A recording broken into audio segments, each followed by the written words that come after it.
Welcome to the City of Richmond Finance and Economic Development Standing Committee. We've got a pretty interesting and aggressive agenda before us today. We want to thank all of you for coming out. And Madam Clerk, with that, if you would do the count chamber emergency evacuation and announcements. Upon activation of emergency alarm signal, all persons should immediately exit the building. Please use exit to the left, right, or front of the council chamber or the east or west stairwell outside the rear doors of the chamber. Do not use elevators or escalators. After exiting the building, proceed to the assembly area. Proceed down the 9th Street and enter the assembly area located in the former public safety building parking lot. Abled persons should assist visually in hearing impaired visitors with exiting the building. Persons wishing to speak during the public comment period and or public hearings are generally allowed 3 minutes to speak. Persons speaking before the committee are not allowed to campaign for public office, promote private business ventures, use language of a personal nature, which is also demeans any person, including comments directed at public officials or staff members that are not related to their official duties, or address the question to staff members directly. All questions will be directed to the committee chair. Failure to adhere to the guidelines may result in speakers forfeiting any remaining time, and further disciplinary action is necessary, which could include barring from attendance at future meetings of the committee for a period of 6 months. Madam Chair, this concludes the announcements.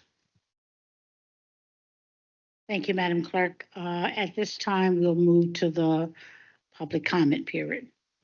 Is there anyone here present today that would like to speak about items not on today's agenda? Seeing none, the public comment period is now closed. Okay. To the approval of the minutes.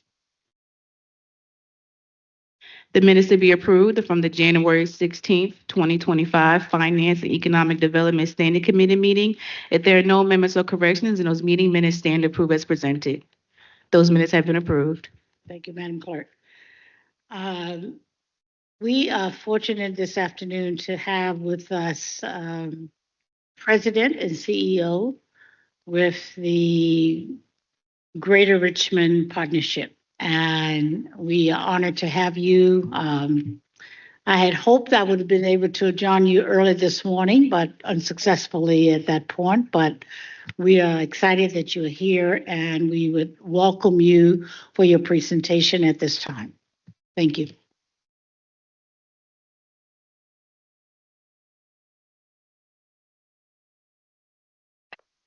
Thank you so much for having me.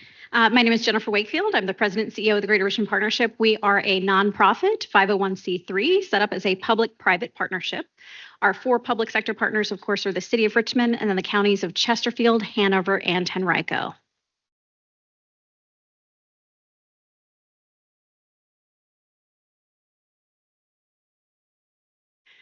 We work to attract new companies to the region by providing in-depth market data, marketing the region globally, and then generating economic opportunities. Our vision is for Richmond to be the top mid-size region in the U.S. for companies to invest. Our core activities are lead generation, marketing, and research. Since 1994, when we began, we have worked on 560 projects, resulting in 55,000 jobs, $13.9 billion in capital investment. And this is all done as part of a team sport, which is economic development. So nothing that we have done has been without our local partners, including in the City of Richmond, and without our partners at the state level, Virginia Economic Development Partnership. These are just a handful of recent announcements that have happened. Of course, here in the city, there's CoStar when they first initially located, and then their expansion, and then the Lowe's project. And then some of these others are recent announcements that have happened throughout the region and some of the other localities as well. The results just from the last 3 years have been 28 different projects, 6,859 jobs, $2.9 billion in CapEx, and 8.6 million in square feet. The total economic impact of those includes both the direct jobs, indirect jobs, and induced jobs, and that is a total of 13,575, with a labor income of 798.7 million and $3 billion in wealth creation. Just a handful of the recognitions and accomplishments for our market. We were named the number 8 best city in the U.S. for headquarters projects by Site Selection Magazine in this last year. Wall Street Journal named us the number 11 hottest job market, and we were named among the top 50 best cities in America by Resonance Consulting. We were a founding partner of the Alliance for Building Better Medicine, along with the city's economic development team. And we are currently partnering with Brookings Metro, along with Chamber RVA and their Center for Economic Inclusion on an effort called the Regional Inclusive Growth Network. Addressing challenges. We have just finalized a new 5-year plan working with Ernst & Young. Some of the findings that they had when they came through and did the SWOT analysis of our market is that while we are growing faster than our peers throughout the rest of the state, and we are growing faster than the nation, in comparison to those with whom we compete on an ongoing basis, we are not necessarily keeping pace. And you can see some of those other markets here. Jacksonville is up at the top, and Charleston. Charleston always kind of gets me a little bit because they're a much smaller market than we are. Jacksonville is about the same size as is Raleigh. Then we've got some high growth markets like Austin and Nashville above us as well. But surprisingly, we're right above Phoenix, which is impressive. We're also not keeping pace with our peer markets when it comes to employment growth in the 5-year time span that went between 2018 and 2023.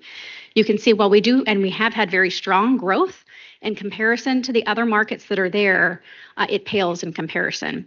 And that sentiment is echoed in our STEM workforce employment share as well. As the regional economic development organization charged with marketing this region to corporate executives and site location consultants who advise corporate advisors on making those strategic location decisions, we do perception research on an ongoing basis. In 2021, we asked both groups if they had previously considered the Richmond market for an expansion or relocation project. Unfortunately, and that is a correct number, 2% of them had said yes among corporate executives. That number grew by 2024 to about 30%, which is fantastic, but 30% is obviously still a failing grade. That is not where we would like it to be at all. From a site consultant perspective, there's only really about 200 of the top site location consultants in the country, and it is mainly a U.S. profession. We are fortunate that we have 2 very strong site location consultants based here with Chris Lloyd and Todd Haymore. They do national economic development searches. When we asked them if they had considered Richmond in 2021, 20% had said yes. We focused very intentionally by making sure that we brought at least 8 to 16 site location consultants here per year. And then we partnered with VEDP on bringing 5 major site location consultant conferences here in the last 5 years. And the number of consideration went up to about 60%. So we're pleased with the site selection consultant increase there, but we think that there's still a lot of work for us to do there. This is also on the perception research. When we look at the competing metros among corporate executives, and this shows over time from 2021, how we stack up against our comparison markets. Raleigh is the one that really gets me often because we are about the same size, but you can see the perception, the corporate perception among executives is at 6.7 as of the last year, whereas ours is at 6.0. Now that puts us on par with Charleston, a little bit behind Charlotte. It puts us on par with Nashville and ahead of Columbus, which is good. And then you can see our peers in Hampton Roads in Northern Virginia. We are farther ahead than either of those markets in the minds of corporate executives, which is good to hear. And for the most part, we're not really competing within the state. Among site location consultants, again, it is their role to know all the data about the communities. And so here's where their thoughts were between 2021 and 2024. You can see that Richmond is at 7.3. This was on a scale of 1 to 10. How likely are you to consider Richmond for a future project? 7.3 comes in over Charleston, which is good. Less than Charlotte. They're at 8.1. Raleigh is at 8. Nashville's at 7.9. Columbus is ahead of us at 7.5. And then we're ahead of our peers elsewhere in Virginia. When we ask them about strengths and weaknesses, it looks as though there could be some conflicting information here, but there's some nuances when we dig into the data. But corporate executives on this slide, both on strengths and weaknesses, are in the gray, and site location consultants, again, these are advisors who are involved in about half of all projects, they're in the red. So the strengths of our market, location, location, location. We are in an absolutely amazing location. 2 hours to DC, 2 hours to Raleigh, to the beach, to the mountains. Transportation flows great through this market. Our cost of living and quality of life ranks highly. Education, workforce, universities ranks significantly higher among site selectors than it does among corporate executives. And business costs is more well known among site consultants than among corporate executives. But as far as our weaknesses, the number one thing that they respond with is, I do not know. They do not have a perception of the Richmond market. Corporate executives do not. Site location consultants do. So you see that that number is a lot lower there. Where site consultants think our largest weakness is it says location, infrastructure, airport, lack of direct flights. And I can tell you that is specifically lack of direct flights. We hear that regularly from site location consultants. We are not even making it onto a long list of potential locations for companies because we do not have the same number of direct flights to other markets. Again, our location is one of our best advantages. It is also one of our biggest disadvantages because we are so close to so many other markets. And so we have been working very proactively with Richmond International Airport to try and secure additional direct flights. We do provide the research for the airport every time they're trying to make a pitch to airline planners, and we have begun traveling with them to different conferences to try and secure additional flights. Providing solutions. This is where our new strategic plan comes in. This will take us through fiscal 26, which begins July 1 for us, through fiscal year 30. And I told you in the beginning that we have three main functions: lead generation, marketing, and research. That is essentially these top three things, but we've tweaked them a little bit. So in addition to lead generation, that is advancing business recruitment, we're also going to begin to do some work in the cluster development space. And this was in partnership with the economic development leaders like Matt and Katie on your economic development team provided lots of feedback as we were going through this process, as well as our board members who serve on the GRP board, which is Dr. Cynthia Newbill and Sabrina Joy Hogg. The second space is research, elevating our efforts to make sure that we can deliver world-class research and market intelligence and become a center of excellence for information about this region. The third is amplifying awareness and shaping perception of the region. We just talked about that a little bit. In addition to trying to target corporate executives on the perception of this market, what we found is that there is a challenge in the space of experienced talent not having a perception of this market, and that's being a challenge for our clients when they're trying to recruit experienced talent, and it's a challenge for a lot of the companies that are already based here. And so we are going to begin a concerted talent attraction effort for experienced talent that are living in larger markets. And then this fourth one is a new pillar for us, and this is elevating regional competitiveness. And this is going through and looking at the reasons for why we may be losing out on a project and trying to turn that data and information into future wins. We went through as part of the strategic planning process with EY and determined these are the target industries that we are going to focus on. These are very similar to the target industries that we had previously. Advanced manufacturing, corporate services, IT, and life sciences are the big four target industries for us. Logistics and transportation are very competitive when it comes to that space. However, the positions in that role do not tend to pay prevailing wages. And so our partners don't want us to proactively chase after a lot of logistics companies because they're going to naturally come to the area anyway because of our location. What EY did identify is that there are some emerging niches with clean tech and defense. So those are areas that we're going to begin to work on trying to grow in this market. This is what the pipeline looks like for the types of projects that we have. About roughly 70% of projects are self-generated from the Greater Richmond Partnership, 16% are referrals, and the state-led Virginia Economic Development Partnership is about 16% of the pipeline. That's where the lead source comes from. So most of our projects are not, in fact, coming from the state. A lot of them do come from the state, but the majority of them are self-generated. When we look at the industry cluster, you can see the dark red is reflective of advanced manufacturing. That is industrial sites.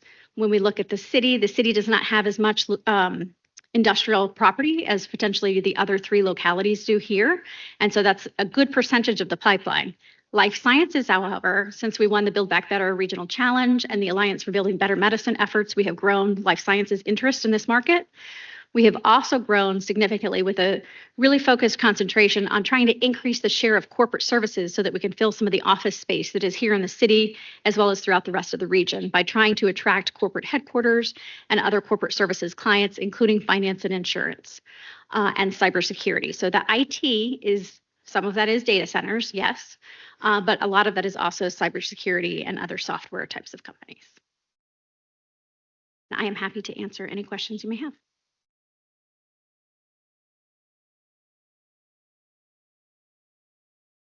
That's a lot of great information. We specifically wanted to have this conversation with you, and we feel very strongly that as we look at the data that you've collected and the analysis that have been done,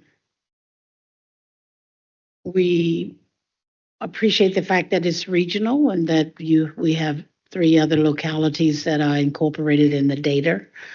And I would assume that the information that we're looking at is a reflection of the entire region that you're serving, right? Correct. So the first question that I guess I would have is, do you have a breakdown of that data that is specific for each one of the 4 localities? It depends on what type of data you're looking for. So when it comes to perception data, we do not. We did start doing that the first few years that we did for perception data. We do have an analysis that we provide on a quarterly basis to each of what we refer to as the LIDO members. So Matt and Katie they receive information on a quarterly basis for the types of projects that are in the pipeline in comparison to peers. We also meet on a monthly basis with our local partners, the local economic development teams. So we do a thorough review of each project with them each time to go through why a project may have selected an additional locality. Again, we are never driving a decision for a company. The company decides where they're going to locate based on their different parameters, and we try to make sure that we're putting all 4 forward at the same time. So I do not have specifics on the city versus the individual localities. However, if it comes to other things as far as we could pull CoStar data looking at, the cost of real estate, et cetera, the city versus different localities as well. Okay, so one of the things that we're hopeful that we will do this year is to look at more specifically the diversification of our sources of revenue. Mm-hmm. And because the city is limited as it relates to land mass and opportunities, where I see a large portion in manufacturing, which Richmond, I don't feel like we're benefiting. We are specifically, Richmond is specifically the location of choice within the region for manufacturing for reasons that we understand to some degree as it relates to the acreage of land and so forth, that many of the types of manufacturing that is being brought to the region. But I'm hopeful that you would be open to us having more, looking at this information, looking at what Richmond is doing, how many potential business development opportunities that we'll bring into the table that are part of that selection process that we are aggressively trying to recruit to come to the region. I know that the funding formula that is used as it relates by the region is something that we've talked about in the past, making sure that we are getting back from you whatever information we need to make sure that we are being as competitive. Mm-hmm. Certainly, any business that comes to the region is a benefit to the region, and we value the regional perspective and partnership there. But I am hopeful that we could have some more work sessions with our administrative staff, with the Economic Development Department, the Community Development Department, and look at what's actually happening in Richmond and maybe target some locations that we really want to be more proactive in our recruitment of businesses and work with you to help us identify meaningful strategies that we can perhaps get that done. Our acting chief administrative officer has been very engaged in this conversation with us, and we're hopeful that we would like to be able to set aside some opportunities to get more detail with this presentation. And appreciate what you're doing for the region. Look like in some ways we're being reasonably competitive with other locations, and there are areas that perhaps we can strengthen. And we want to look at those areas so that we can also start setting our own economic growth priorities to augment those areas where there are opportunities for improvement. So I appreciate the information that you're sharing. Would like for you to send that information to us so that we can have it in the clerk's office as a part of this presentation as well. And we can also share it with the rest of the council members. Absolutely. We'd be happy to, and we welcome further collaboration with you. All right. So, all right. Well, thank you very much. Thank you.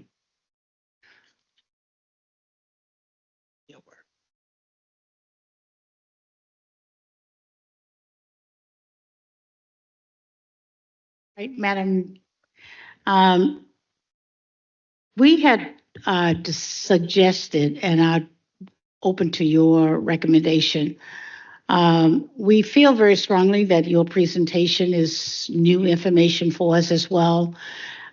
We feel that the docket itself is something that we'll be able to get through pretty quickly. And if it meets with your approval, what we would like to do is have this presentation after we get through the docket, and then we could have the reserve of the time for the discussion, if that works for you guys. Thank you. Madam Clerk. We proceed with reading items 2 and 3 in a block. Item 2, ordinance 2025-027 to authorize the CAO to accept funds in the amount of $371,000 from the Virginia Transit Association and to appropriate the increase to the FY 24-25 special fund budget by increasing estimated revenues and the amount appropriated to the Department of Public Works Shared Mobility Special Fund for the purpose of funding a free rides to work program. Item 3, ordinance 2025-028 to authorize the CEO to execute a cooperation agreement between the city and the Virginia Transit Association for the purpose of funding a free rides to work program. Those papers are before the committee. Good afternoon, Madam Chair. Dyrona Moore Clark here, Deputy Director, Department of Public Works. The two items that we bring before you today are to accept the funds to continue to do our free rides to work program that we do out of the Office of Equitable Transit and Mobility. This has been a very good program for us. We were actually at capacity, and this year these dollars have increased from last year amount in about an additional $100,000. And so we would ask that this body approves the signing of the agreement and the adding of the additional funds to our special fund in order to continue the program through the next fiscal year. Thank you. I have a public hearing now on this paper, on these two papers. Is there anyone here present today that would like to speak in support of items 2 or 3? My apologies. Is there anyone here present that would like to speak in opposition of items 2 or 3?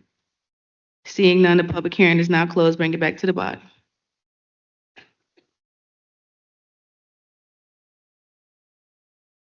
Madam Chair, I move that we forward these papers with no recommendation.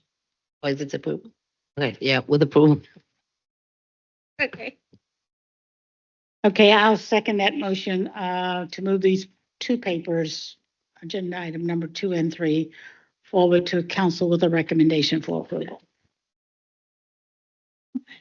The committee is voting on the motion to forward item 2, ordinance 2025-027, and item 3, ordinance 2025-028 to council with the recommendation to approve. Vice Chair Jones. Aye. Chair Robinson. Aye. That motion has been approved. Madam Clerk, just for clarification, we will come back to agenda item number 1.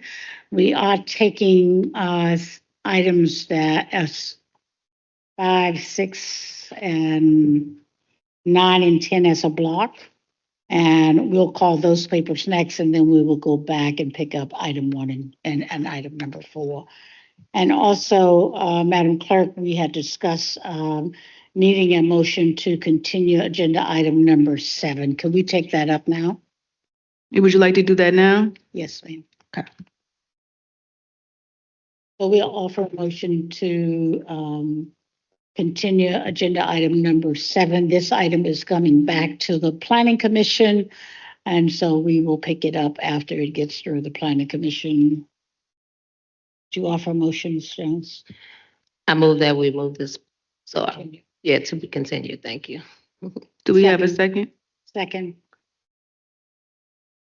The committee is voting on the motion to forward item 7, ordinance 2025-032 to council. The committee is voting on the motion to continue item 7, ordinance 2025-032 to the April 16th Finance Committee meeting. Vice Chair Jones, Aye. Chair Robinson. Aye. That motion has been approved. All right, thank you, Madam Clerk. Now we will go to the second block of papers, please. Thank you.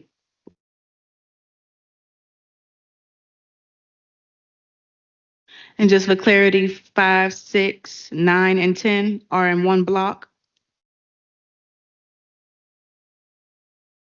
Sorry, would you repeat those numbers again? Just for clarity, you would like 5, 6, 9, and 10 in one block? Yes, ma'am. All right, thank you. Item 5, ordinance 2025-030 to amend ordinance number 2024-193 and to execute a grant agreement between the city, Swansboro Place LLC, and the EDA for the purpose of facilitating the construction of an affordable housing development located at 2008 Hall Street for the purpose of modifying the location of the affordable housing development to include 2021 Decatur Street. Item 6, ordinance 2025-031 to amend ordinance number 2024-231 to execute a grant agreement between the city, Commonwealth Catholic Charities Housing Corporation, and the EDA for the purpose of facilitating the construction of affordable residential development located at 1031 Four Queen Lane for the purpose of modifying the location of the affordable housing development to include 1111 Four Queen Lane. Item 9, ordinance 2025-042 to authorize the CAO to execute a grant agreement between the city, 1903 Sims LLC, and the EDA for the purpose of facilitating the construction of an affordable housing development located at 1903 Sims Avenue and 1905 Sims Avenue. And item 10, ordinance 2025-043 to authorize the CAO to execute a grant agreement between the city, 809 Oliver Hill Way, 809 Oliver Hill Way LLC, and the EDA for the purpose of facilitating the construction of an affordable housing development located at 809 Oliver Hill Way. Those papers are before the committee. Thank you, Madam Clerk. Ms. Peters. Good afternoon, Chairwoman Robertson, Vice Chairwoman Jones. Thank you for continuing number 7, and thank you for taking 5, 6, 9, and 10 as a block. So the first one is number 5, ordinance number 2025-30. This is for Swansboro Place. This was originally approved back in 2024, but had needed to come back to City Council because they added development acreage to the project. And so this is a LIHTC project with 90 units at 50 to 80% and a total development cost of $34 million. You want to vote on all of them in a block? Okay, so the next one is St. Elizabeth, which is the 2025 ordinance, 2025-031, similar to the number 5. This one also was approved back in 2024, added acreage to the development footprint and therefore facilitated the need to come back. This is a total of 56 units with a total development cost of $7.7 million. Number 9 is a new request for a performance grant for a total of 20 units to be developed by Commonwealth Catholic Charities at 1903 and 1905 Sims Avenue for a total development cost of $8.1 million. And the final one, number 10, 2025-043, also a development by Community Commonwealth Catholic Charities. It's to be developed at 809 Oliver Hill Way. Kind of unique project in that it's going to focus on young adults who are aging out of the foster care system or who have experienced housing instability. And so that's a total of 80 units, a total development cost of $31 million, and 40 of those units are 0 to 50%, and the remaining 40 units are 50 to 80%. And those are the 4 projects for performance grants. Question, I'm sure you stated, I just didn't hear you. The number of units for Catholic Charities at Fort Queer, 56. 56, and the income level? 28, 0 to 50. I'm sorry. 28, 0 to 50. Mhm. And the remaining 28, 50 to 80. 50 to 80? Yes, ma'am. Okay. All right. Any other questions you have, Ms. Jones? Public hearing first. Thank you, Ms. Peters. Madam Clerk, we'll have a public hearing on all 4 papers. Is there anyone here present today that would like to speak in support of items 5, 6, 9, or 10? Is there anyone here present today that would like to speak in opposition of items 5, 6, 9, and 10? Seeing none, the public hearing is now closed. Bring it back to the body. Madam Chair, I make a motion to approve.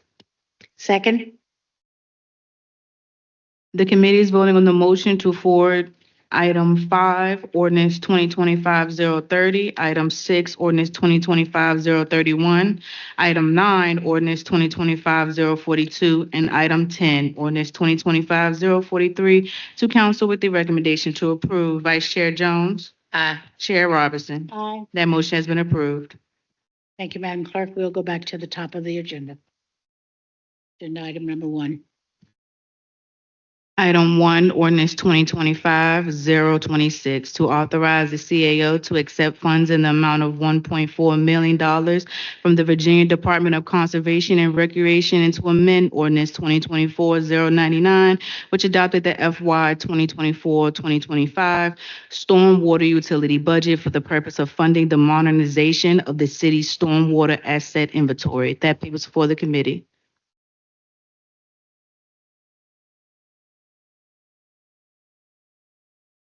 Good afternoon, Chair Robertson, Vice Chair Jones. Yes, this grant from Virginia DCR Department. Could you please state your name and title for the record? Apologies. Bill Boston, DPU Stormwater Utility. I'm the program manager for the Capital Improvement Program. So this $1,495,548 is a grant we sought to help our capacity building and planning as far as our asset management for the stormwater utility. This is a grant for Community Flood Preparedness Fund. This will allow us to continue an ongoing activity that we have, identifying where we have assets or where we need to find more assets for the stormwater utility in Richmond Southside neighborhoods, 8th District, 9th District, where a lot of our issues we face with localized flooding in neighborhoods. And this is going to continue us to get boots on the ground to find out the gaps in our assets as far as stormwater, and we can inform our GIS and have better data to inform us on capital projects moving forward. I'm happy to answer any questions. Question, 8th District and 9th District, I fully understand, but I'm also questioning the 6th District. We have a major part of that district is part of the annex area that is dealing with the same challenges that the 8th and 9th District, and why are they not included as a part of this? So it's a process, right? So we're breaking off chunks of neighborhoods in the 8th and 9th because that is the hardest hit. We do have a lot of efforts going on in the 6th District. Belmead, we've got a green infrastructure project going on for Wright Avenue in Belmead. We actually do have a grant that we got in the 6th District for green streets. So we're actually working on that now. That is, For what street? it's going to be in Belmead neighborhood. It's, let's see here.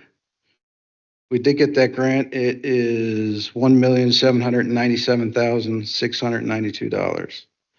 But, I mean, all that to say is, you know, we have a lot of work in Richmond South Side. We're working on our asset management, but we're also working to identify projects to alleviate flooding. And Belmead is a big problem. We know that you've come to us in the past asking to address those, and we are out in the neighborhood on Wright Avenue. We're trying to find opportunities for green infrastructure and not only that, but just to alleviate the flooding. So we do have stuff in process. We do have stuff coming. Did I answer your question? It probably answers my question, but it doesn't give me clarity on what is actually being done and the investment and where it's being done. I can assure you that the residents that live South Side don't associate where they live by district. They associate themselves as to the conditions that they're dealing with. And when this appropriation does not include the residents that are in the 6th District by specifically identifying only the 8th and 9th, it creates a challenge for us to be able to help the residents that live South Side that are having issues with that we're hoping to address with these revenue funds. So I'm requesting that you provide me with the detail of what is actually in process in the 6th District regarding this issue of stormwater and drainage and flooding, so that when we adopt this paper, I can speak to the fact that the residents that live within the 6th District are not excluded from the services that I need to address this issue of flooding and stormwater as well.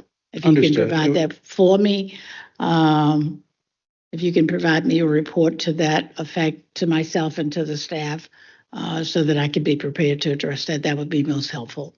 We can do that. All righty. We'll certainly send that to your to you. And I also want to point out that when we apply for grants, like there's certain metrics that are very specific. So, you know, the Virginia Community Flood Preparedness Fund grant focuses on underserved, socially vulnerable communities. Your district straddles both sides of the river. So encompassing all of the 6th District, it's a challenging when we go to grant writing. So Understood. But what I'm saying to you, and what I think we need to speak to as when we make these kind of presentation, when we say South Side, it's important that we do not be specific to the 8th and the 9th District as if that is South Side, when that is not the case. We have 4th District South Side, we have 5th District South Side, we have 6th District, and we have the 8th and the 9th. And it's okay if the strategy and the programming is specific for neighborhoods in those two districts. Perfectly fine.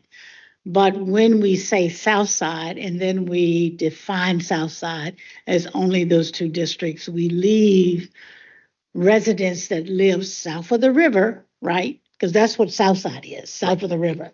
When we put the district specific, we send a message that the other districts that are equally impacted are not considered as part of South Side. And so we need to just clean that up a little bit. And that report that I'm asking you for will help a lot with that process as well. understood. I Mr. appreciate the feedback. Ms. Jones. Thank you so much, and thank you for presenting this. And I concur with my colleague because one of the things that I've always highlighted is that when you do say South Side, it definitely, kind of separates. But I think what you stated about the other, I think you said something about Belmead. I think what also would be helpful is if there are separate grants for projects, in the South Side, to also speak to that? Meaning, is that also a stormwater project, but it just was on a separate grant based on the criteria? I think it is helpful to be clear on, even if we went with the 8th and the 9th, but then say, we're also working in Bellmead, but give us, the same level of detail and the same, I guess, information or intel so that we know that it is not we're not taken from one area to do another, because then you have this, kind of like, oh, what about over here or what over here? And again, when you say South Side, it definitely, you have to be specific because everybody across the river is considered South Side. And we have several districts that land in that, and some have issues as well. So, I mean, myself, excuse me, a proponent of the knife, I am very pro what you're saying, but I always want to be inclusive and I want to make sure that it doesn't look like we're taking away from one to do another, and making sure that residents do know that we are looking at it as a whole, but we may have to parse it out, but just be clear on that. Okay, yes, Thank you. definitely. Thank you all. Madam Clerk? Is there anyone here present today that would like to speak in support of item 1? Is there anyone here present that would like to speak in opposition of item 1? Seeing none, the public hearing is now closed. Bring it back to the body. Madam Chair, I make a motion to move for approval. Second. The committee is voting on the motion to forward item 1, ordinance 2025-026, to council with the recommendation to approve. Vice Chair Jones. Aye. Chair Robertson. Aye. That motion has been approved. Agenda item number 4, Madam Clerk. Item 4, ordinance 2025-029, to amend ordinance 2021-079, which authorizes CAO to accept funds in the amount of $150,000 from the Virginia Outdoors Foundation, and to amend the FY 2021 special fund budget by creating a new special fund for the Department of Parks, Recreation, and Community Facilities called the Bellmead Park Outdoor Educational Classroom Facility Special Fund for the purpose of funding the design, permitting, and construction of an outdoor classroom at Bellmead Park located at 1800 Crouch Street, and to change the permitted use of the grants funds and modify the name of the special fund to which the grant funds are appropriated. That paper is before the committee. Madam Chair, Madam Vice Chair, I'm Deborah Morton. I'm the Deputy Director of Parks, Recreation, and Community Facilities. The ordinance before you is to amend the current special fund and change the name to Bellmead Park Improvements so that we can make some improvements to the park, including adding pollinated meadows, do some maintenance to the walking trails that we have there, expand the Janesville Park educational programs, and do some drainage and site improvements to the community garden that is already established on site. Any questions? Long time coming. Thank you. Thank you. Madam Clerk? Is there anyone here present today that would like to speak in support of item 4? Anyone here present that would like to speak in opposition of item 4? Seeing none, the public hearing is now closed. Bring it back to the body. Madam Chair, I motion that we move to approve. Thank you. Second. The committee is voting on the motion to forward item 4, ordinance 2025-029, to council with the recommendation to approve. Vice Chair Jones. Aye. Chair Robertson.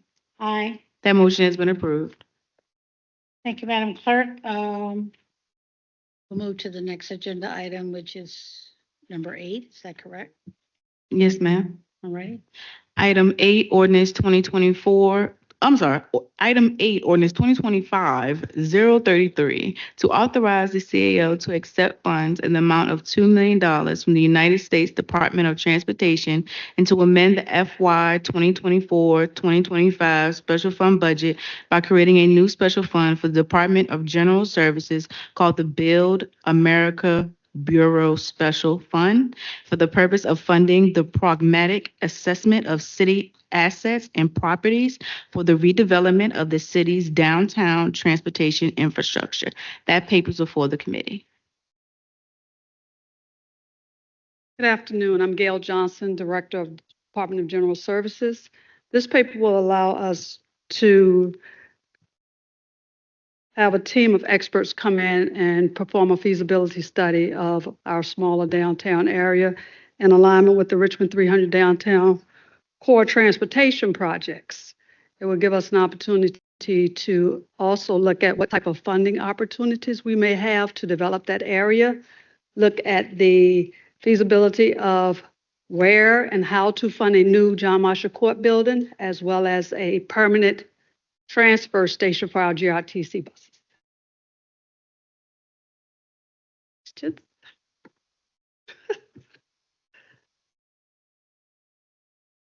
Thank you. Madam Clerk, we'll have a public hearing on this paper. Is there anyone here present today that would like to speak in support of item 8? Is there anyone here that would like to speak in opposition of item 8? Seeing none, the public hearing is now closed. Bring it back to the body. Thank you, Madam Clerk. This is a unique grant opportunity that I would like for our staff to work with your office to map out the plan of action as to how we're going to go about getting it done. We've been trying to do redevelopment in downtown for the 21 years that I've been on city council, and we've made some progress, but no significant gain. Appreciate the partnership initiative with the Greater Richmond Transit Company and their support and investment to make this transfer hub located in the downtown area, and much progress have been made on that. But we want to make sure that the necessary assets of the city and how we are incorporating those into the plan, and a schedule of exactly what we're going to be doing and when we can expect the results of that.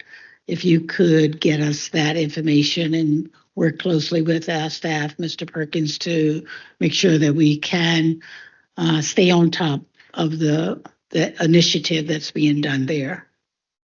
Thank you. Motion, Ms. Jones? I move that we forward for approval. Second. The committee is voting on the motion to forward item 8, ordinance 2025-033 to council with a recommendation to approve. Vice Chair Jones. Aye. Chair Robertson. Aye. That motion has been approved. Agenda item number 11, Madam Clerk. Item 11, resolution 2025-013 to express the concurrence of the council with the inducement resolution adopted by the EDA of Henrico County, and to approve the issuance of revenue bonds in the amount not to exceed $15 million for the benefit of Bon Secours, Mercy Health, Inc., and Richmond Community Hospital. That paper is for the committee.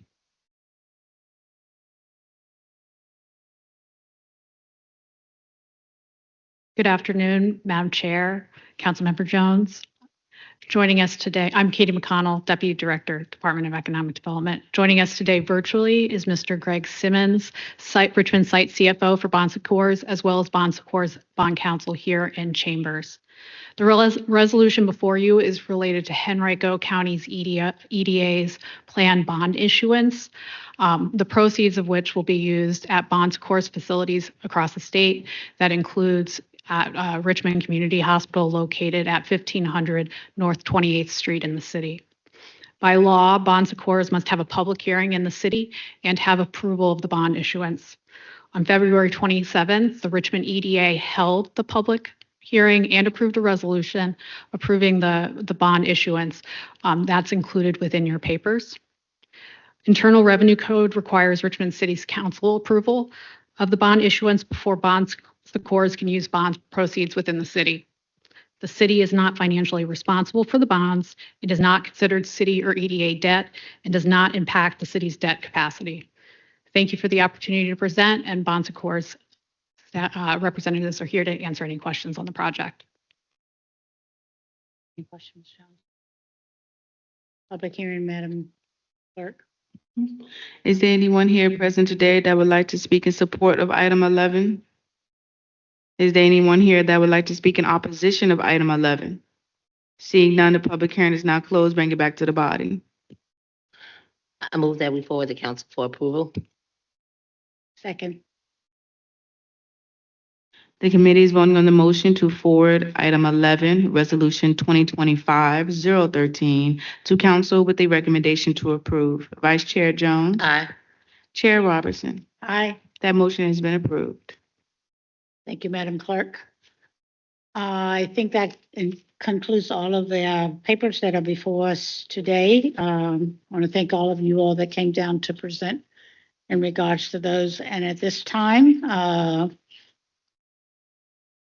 we will move back to the original presentation that was scheduled earlier. Thank you.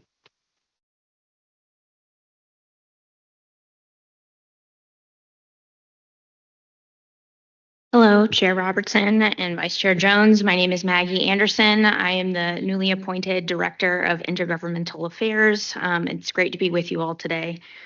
The purpose of me visiting with you all today is to talk about an analysis that I conducted along with all city departments and offices to understand what our federal funding looks like, given the changes and the ever-changing landscape with the federal government at this time. So today I'm here to present that analysis and walk you through a memo that I created, which you should have in front of you today. You should also have an Excel sheet that outlines all of the different grants and federal funding that we receive by department. So I know there's a lot of information coming down from the federal government. Today I'm not going to speculate about some of what that might mean and how that might impact us, but I'm going to specifically talk about what we do know in terms of what the city of Richmond is receiving for federal funding. And how I got to this point today is working with all city departments and offices. I asked them to submit to me in an Excel sheet all the different federal grants and federal forms of financial assistance that they receive. And then I compiled all of that data, and that is what is before you today.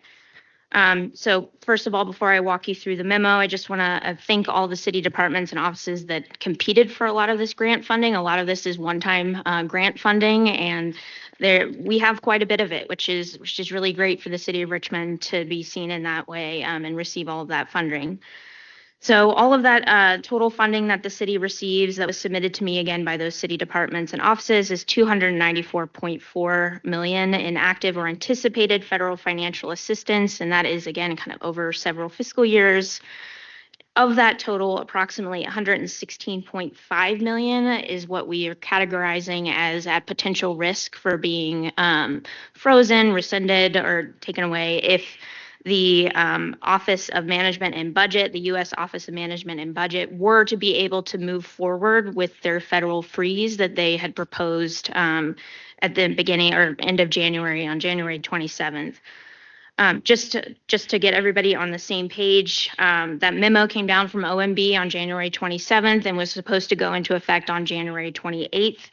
But two federal judges blocked that OMB funding freeze, and that is right now caught up in a lot of legal battles in two separate courts.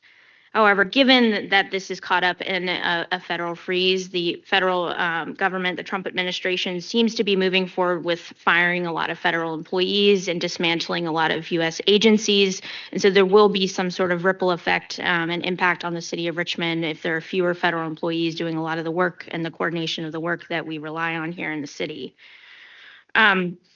Continuing through the memo, you will see a list of impacted and not impacted city departments. And again, that was self-reported by city departments based on whether or not they have active or anticipated federal funding. After doing that analysis and looking at the different grants that the city of Richmond receives, it became apparent that there are really a top three that are at the most risk for impacts from the federal government. That would include the Department of Social Services, the Department of Public Utilities, and the Department of Housing and Community Development, just given the types of grants and the funding that they receive. Department of Social Services receives quite a bit of federal funding, and a number of their employees receive part of their pay is through reimbursement through the federal government. Housing and Community Development, again, a majority of their funding comes from the federal government through different grants and programs that we anticipate on an annual basis. And then the Department of Public Utilities received quite a bit of federal grants under the Biden administration for lead line replacement and different projects like that. And so given that the Trump administration seems to be wanting to pull back on a lot of those key Biden initiatives, that's why that program or that department, those grants are listed as at a higher potential risk if federal funding were to be rescinded or changed. So again, about $294.4 million in total federal funding over multiple fiscal years. Clarify, this does not include any ARPA funding. That is not included in this analysis. These are a majority one-time grants. And the potential loss is really looking at what was self-reported by city departments as not being spent yet. That doesn't mean the work is not being actively done, but a lot of times we spend the money and then have to be reimbursed by the federal government. So that just takes time, and that usually has to happen on a month by month or quarterly basis. And so that doesn't mean that work is not being done. It just means that sometimes it takes time for us to draw down those funds. So again, some important context to keep in mind, and really the areas of concern are social services and housing. And when I looked at what the OMB was asked to do by the Trump administration to align with his executive orders that have come down related to DEI and sustainability and other initiatives that he would like to roll back, it looked like a lot of the federal grants and programs that we have received grant funding from or rely on an annual basis were part of that evaluation. There was pretty much every single grant that we received was on that list. Now, that doesn't mean that it's necessarily on the chopping block. It just means that they're evaluating everything. I would say the areas that are probably considered a little bit more safe, if you will, are infrastructure and public safety and some things in the homeland security space. Those seem to not be as top of priority. Recently, however, and this is where some of the landscape changes a little bit, the federal government did not have a shutdown. They were able to approve a continuing resolution on March 14th, which essentially kept fiscal year 24 funding levels for the federal government. That was signed by President Trump over the weekend and essentially funds the federal government through September of this year. Some areas that were cut from within the continuing resolution were mostly in the form of about $13 billion in earmarks. Unfortunately, the city of Richmond was kind of caught up in that as well, and some of the earmark funding that we had competed for was cut. And so, we're looking at that and how we can potentially apply for that again in the fiscal year 26 opportunities that are available through our congressional representatives. But again, there's a lot going on right now with the federal government. We are trying to keep track of it, but we do know what federal funding we've received, what grants we have, and so we're actively keeping track of that, working very closely with city departments and offices that if they're getting any notices from the federal government to either stop work or that they can't access their grant portals, to please let me know. And then I'm actively sharing that information with our congressional representatives. So again, there's just a lot of uncertainty right now, and we're trying to wade through that the best that we can. City of Richmond continues to do the work, though. Even among all of this uncertainty, we're continuing to do the work and serve Richmonders every single day, and so that work has not stopped.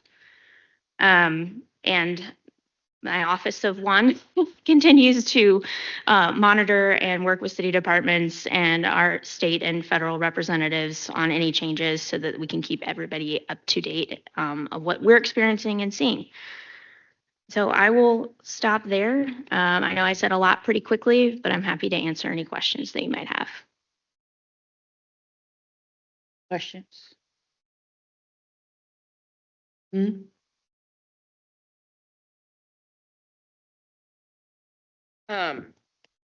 So just looking at the current CR, there's some really big numbers here that scare us. I mean, what are the mostly maybe this is just because of my familiarity or my world, but in DSS, where are you guys seeing like the top 3 risk areas? And I call out DSS because I think the social services block grant and the TANF and the Title 4B money are like that's, I mean, that's already not been funded, right? I mean, like, or kept at stable funding, and then you have TANF grants that are being cut. So like, where, I mean, is that is that kind of top of priority for you all, or like where, when you're looking at this, like where are the top three like highest risk areas that we need to plan for as a city with our own general fund revenue? Yeah, I would certainly say that DSS and housing and community development are certainly two areas, top areas that we receive a lot of federal funding, and without that federal funding, that's really hard to backfill. And so those are certainly areas of concern. I think the blessing right now is that the continuing resolution did keep those fiscal year 24 levels. So that is a good thing for now through the end of September. But it's certainly something that we need to keep a very close eye on. But I did see that, some programs like SNAP, for example, did see a small increase. So there were certain programs that were continued and continue to be funded. And it's a similar with a lot of HUD programming as well. Even despite federal workers and other offices being dismantled, funding streams for critical programs that we rely on, like HOPWA and CD, the community development block grants, continue to receive that funding. So, thank you. I truly appreciate you providing this. This is something that I'm sure all of members of council and everybody in the United States, much less the city of Richmond, and what we are concerned about as it relates to the lack of any affirmed knowledge as to what is actually going to happen or not happen.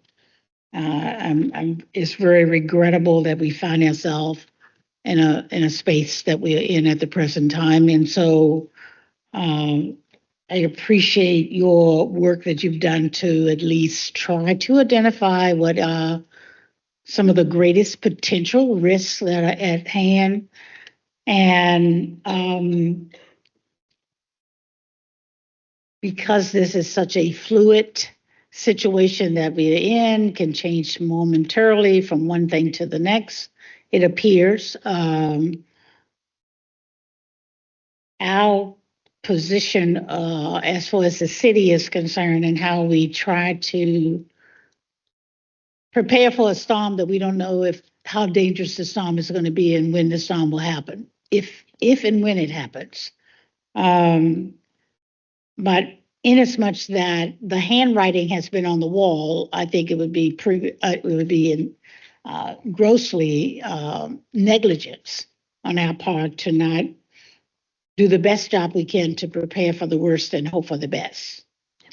So I hear you saying we're still working, we're still doing what we need to do, but that troubles me a little bit, because if we are still working, so the question is, these cuts, potential cuts that you have totaling at least a third of the total budget amounts that you see as the primary areas that will most likely or could most likely be impacted by. If we'll continue to work, and if that work is done by staff, and a large portion of this 116 million is payroll versus program, it would be good to better appreciate that, because what I'm concerned about is if we do not get the reimbursement, the city will have made the investment without the reimbursements to cover the reasonable expense that we assumed that we would be reimbursed for. And here again, this is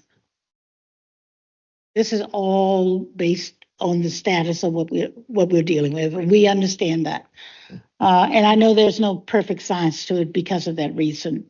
However, I am very concerned that we're in a budget cycle right now, and some of the decisions that we need to make as far as this budget is concerned, your recommendation back to us of what type of potential reserves or potential changes in our policies to be better prepared for what is likely or has a greater potential of taking place. So let's just make the assumption, the worst case assumption, that this report of 116 is a 100% reality. And you've done your work so well, and you've read the minds of minds that don't even know what their mind is saying. So you're a genius, right? You're a genius, a prophet, and everything else, right? Okay, so we're going to accept that as a truth.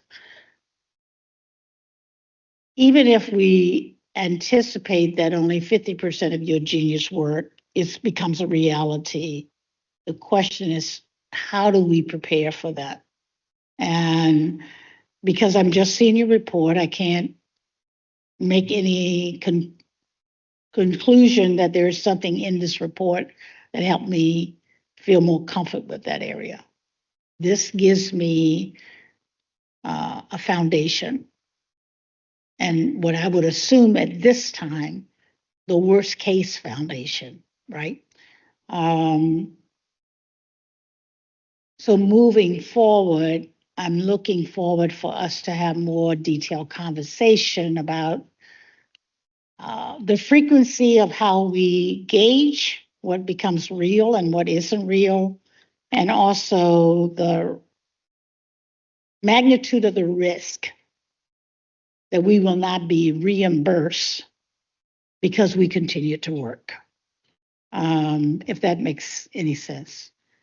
Yeah, and I think that again, out of the analysis of what was submitted by departments, again, I think DSS and Housing and Community Development received the most federal funding, and again, would be at the top of my list for areas that we would need to really consider how that funding would, or how we would backfill any of that if it came to that. What we've seen and heard right now is that certainly federal workers are being eliminated from certain positions, and that might slow some of the federal funding that we receive. Keeping an eye on that, very close eye on that, and what that effect might be.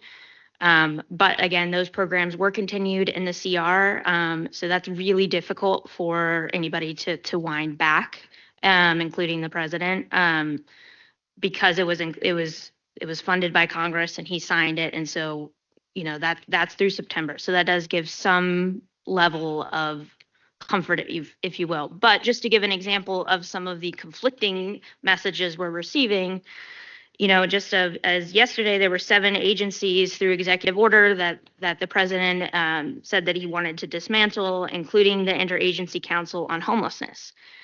However, that agency was funded in the continuing resolution that he signed. And so there's some conflicting things happening right now that, again, just create a lot of confusion. So there's some experts saying that because it was funded in the CR, it can't be dismantled the way that it's being said. So there's a lot of information to wade through. And again, that's why we're continuing to work with all of our congressional representatives and our counterparts at the state as well.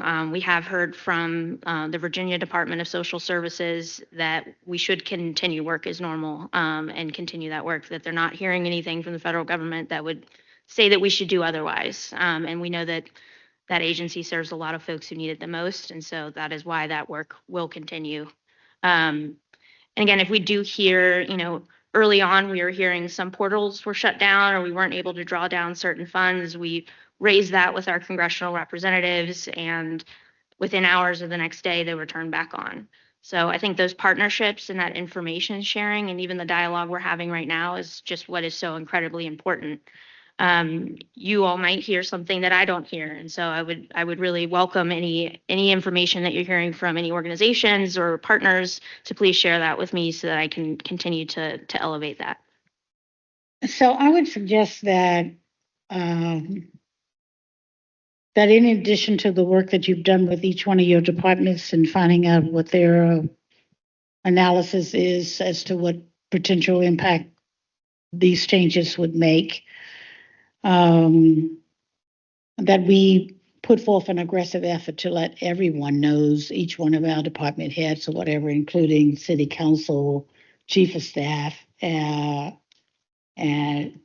to ask, and also each one of us legislators, to make it a point of providing additional information of anything that we hear, that we know is true, not just what we hear, because that can get to be really a lot of noise. But each one of us are hearing back from different entities of what they're actually experiencing, what notifications they have received as it relates to funding, and also whether or not there are other termination at the federal level. But if we're getting notification that, for example, if there's an agency that we're funding, that have gotten a notification from the federal government that 100% of their funding is being cut, and they've got notification of that.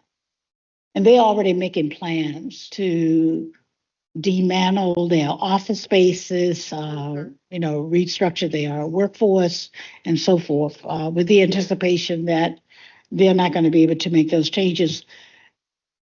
To the degree that everyone is put on notice to provide information back to us, so that if we're planning to fund those agencies ourselves this year in the budget, and they are short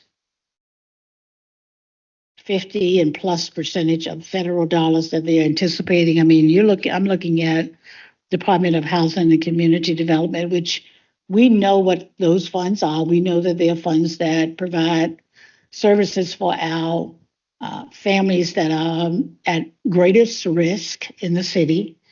And we're not looking at a partial, we're looking at the proper possibility of totally eliminating the funds, which means that the crises that we are already dealing with that we can't resolve, we're doing a good job at it. I was on a panel the other day, and I want to commend you all, because I don't want to commend ourselves, the city, because the information that I shared as to what the city has put in place to address, and it was about affordable housing, of course, but the information that I shared, we got a standing ovation in that room, because it's not adequate. It's not resolving the challenge. Our challenge is still bigger than what we are doing. But the folk in that room said, you all are an exception. There's no one else doing what you're doing. No one else has put policies and special funds and exemptions and those kind of things in place. So I want to thank you and all of our staff that are here, and our council and everyone for the work that we are doing. We beat ourselves up because it's not adequate, but we also need to recognize that we are way ahead of the curve. If we look at the pie charts and the charts that we looked at earlier, and where Richmond may not be faring as well as our surrounding counties, this is an area, when it comes to the families that are at the greatest risk, Richmond is off the chart in what we are doing, and we need to celebrate that. And we need to help those that are still not benefiting to appreciate the great work that is being done. And I want to just express that. However, when I look at this, I see that those same people, those same departments, are the ones that have either 100% potentially losing funding or greater than 50%, which is going to even farther bring those folk in this chamber asking for general fund dollars, whereas our bill and our debt hasn't changed, because the federal government make a decision that they're not going to fulfill their obligation. So it's important that we not only look at stop gates that we need to put in place, reserves maybe that we need to put in place in these categories that we're going to be hit, and also that we look at ways by which we're getting all of the information that we can, and that the council members are part of the strategy. This is where my problem, my void is, and what I've shared with the mayor. I understand, and every time I said this, they always told me, Ms. Anderson, with the work that you were doing, and I said, that's great, but it's not coming from the chamber. And the citizens expect us at this chamber to be that voice that they hear from, and that they hear us say, we know what's going on and we are aware of it, and we're preparing. And, we're not absent-minded, but when there's no voices coming from us, and that's what this report does for us. And I'm gratefully appreciative of that, and want to be sure that and that all of the administration know that we want to continue to try to maneuver through this. And the last thing I'll say is 4 years in government is a short period of time. It could be devastating, but we're going to get past this 4 years, Absolutely. maybe in 2. Yeah. Um, Thank you so much, Ms. Robinson. I just had one question. As Ms. Robinson was talking, it came to mind about the ARPA dollars, and kind of the same metrics of with the federal funding. We've only committed like 90 million of it. So how do we ensure that all that funding is going to be spent? Because there are also some significant departments that would be affected if we don't. So how are we managing that? And I know you're trying to stay on the federal topic, but like I can't resist asking that. Defer to the interim CAO. Sabrina Joy Hogg, interim CAO. We have obligated all of our ARPA funds, say for like 40 or 50,000. That shows up in the federal system as obligated. The funds are in our bank account. So if they're going to claw it back, they're going to have to take it from our bank account, which is a little bit more difficult than waiting for a reimbursement. So that's why it's not included in this spreadsheet. We will get an update on it, right? I believe Megan sent one last month. The update was out there. I mean, So- with all of it encumbered now is what I'm I asking. think she sent that. Yep, Okay. that's what she sent last month. Thank you. So you remember we have until December 31, 2026 to finish spending. This is, so I have two totally disparate questions. One related to the ARPA spending, more as it relates to, there's been a lot of talk about, and again, this is like the things that are swirling around in the ether now, which is not what is currently in a CR or being proposed in a budget recon bill, but a lot of talk about generally amongst Republicans on the Hill, like, hey, local governments have not used the ARPA, the local recovery fund, in the right way. A lot of questioning around that. In fact, I think there's some committee hearing that's coming up soon to really dissect the way that the local recovery fund has been used. And there's been just a lot of chatter about, when the audit period comes, because there's going to be a pretty large audit that happens, right? At some point in time, the IRS is going to come back and audit our ARPA funding. We've done a pretty good job documenting where our local recovery fund dollars are going, like as the city. But are we pretty confident with some of the other, like, for example, I think we're liable for RPS's, some of their ESSER funding because we were a pass-through. Are we confident that every single dollar that we have obligated to ARPA now, if it were to go through an audit, would it pass muster? Like, is there any risk there that you all are seeing? And that's one question. I have another one, but go ahead, Megan. Good afternoon, Megan Brown, Director of Budget and Strategic Planning. Our ARPA funds are completely separate from the schools, so we don't have any bearing on how the schools do. They have to report separately than we do, so our ARPA funds are separate, so I can't speak to theirs. Based on all the regulations that we have seen is that all of the projects that we have gone ahead and committed and put as part of our spend plan is that we are confident that we are in full compliance. We did have a preliminary audit, internal audit that looked at our initial spend plan and everything else like that. And we did not have, we did have, like, I think they were looking for some contracts that just hadn't been executed yet. But as long as we were still working within the framework of what we put forward. So I know, I understand ESSER funding, local recovery fund, two separate funds. If RPS, if they come back and say, hey, RPS, this was an inappropriate use of ESSER funding, federal government does an audit, who pays the clawback? I would think Richmond Public Schools.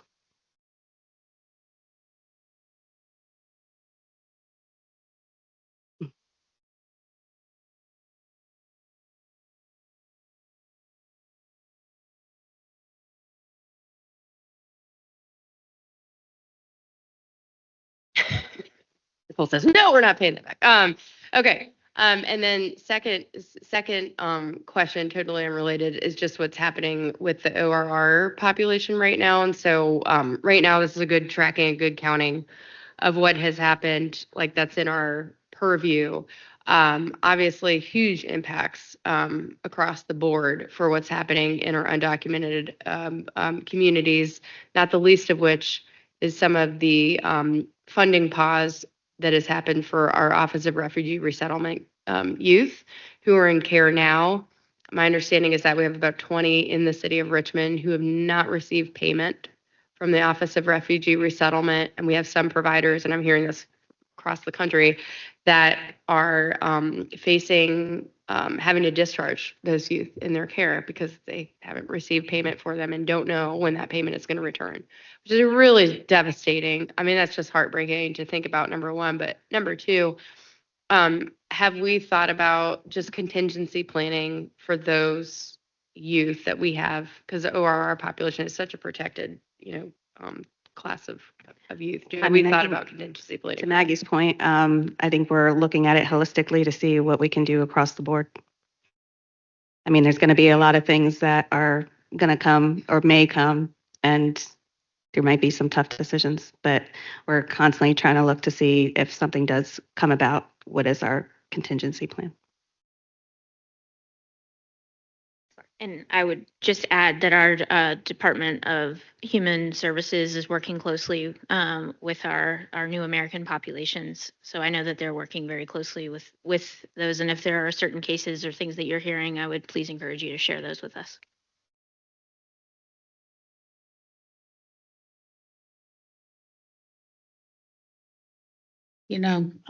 Challenging times.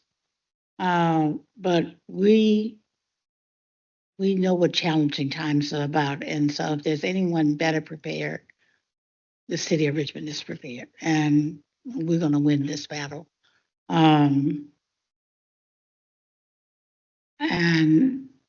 we'll just continue to work together and keep ourselves informed and be forward looking, and this help us to get there. So I thank you for your presentation. Thank you, Madam Joy Hogg, for bringing this to us, and as well. And our council staff is prepared to work hand in glove with the administration to make sure that we make the right decisions throughout this process. Okay, thank you very much.